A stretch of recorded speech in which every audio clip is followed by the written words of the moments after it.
Good morning. It is Friday, the 2nd of September. The weekend draws near.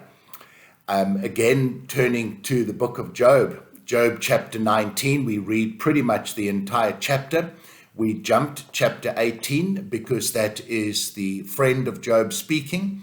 And in order to save a bit of time, the lectionary is taking us through the responses of Job because therein lies the incredible truth. The first point we realize right at the beginning of chapter 19 is Job accuses his friends of acting as if they were gods. And it's interesting if you read Psalm 82, which was also part of the reading in the lectionary for morning prayer today. Psalm 82 speaks of the psalmist recording how God, the real God, stands up in heaven and challenges all the other so-called gods for not doing their job properly, perhaps referencing those who set themselves up in leadership and have some control and exertion over our lives.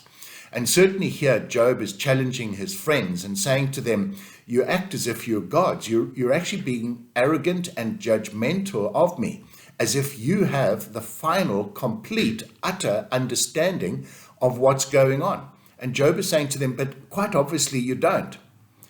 And we know for sure that they didn't, because God later reveals in his discussion with Job and the friends that there is Satan, the accuser, who is having an influence. And it is Satan who has brought about this suffering in the life of Job. And it's not at all God. Anyway, back to Job and his friends. But Job goes on after accusing the friends of acting as if they're gods. And it's just a quick sidebar issue. Be cautious of those who set themselves up over you, whether they are friends or even religious leaders, your pastors, your priests, who somehow say, because I am the priest or I am the pastor, or they presume as a friend that they're better than you and they now know everything, almost like Job's friends. And they were proved to be utterly wrong. They did not know everything. So be cautious of those who set themselves up over you and tell you how to behave, what you can eat or drink, and how you should hold your hands in prayer, as I spoke about yesterday, and how you should speak and whatever else, how you should live your life as a Christian. Beware of them, because they are really, potentially, like Job's friends, rather wrong. So Job concludes by saying, if only I would have a mediator, if only somebody could defend me.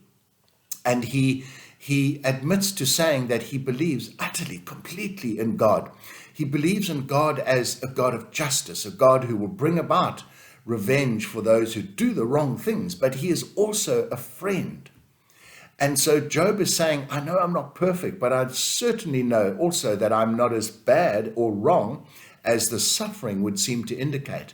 So why is it that my friend, my God, is punishing me like this? And perhaps that cry from the heart we can admit to, because all of us at some time or the other have had to face suffering and persecution. If we faced it because we had done something wrong, well, that's the consequence. But if we hadn't done anything wrong, then you find yourself asking this question, how can God, who is my friend, and yet also the judge, how can he inflict this upon me? We know obviously the end is that it's not God, it's Satan. And I want to conclude with these incredible words of faith that Job says in chapter 19, verses 23 to 27. I'll pick up verses 25 and 27, where he says, I know that my Redeemer lives and that in the end I will see him face to face. I believe it's Handel's Messiah has picked up on this, and it's a significant part of that theme. But it's also in the Anglican prayer book in our service for the funeral. And I want to conclude with these incredible words that Job says, and may these be our words as we face suffering, because this is what we know, that in the end, let me read it to you. It's from the Sentences on page 533 of the prayer book, and Job says, I know that my Redeemer lives, and that in the end he will stand upon the earth. I myself will see him with my own eyes, I and not another. And Job is saying that, having admitted that his suffering and the illness probably is going to bring about his death in the not too distant future. But nevertheless, even though he's in the grave, I know that my Redeemer lives, and that in the end he will stand upon the earth, and I will see him with my own eyes. Hold fast, my friends, to that faith that our God is alive. He is with us.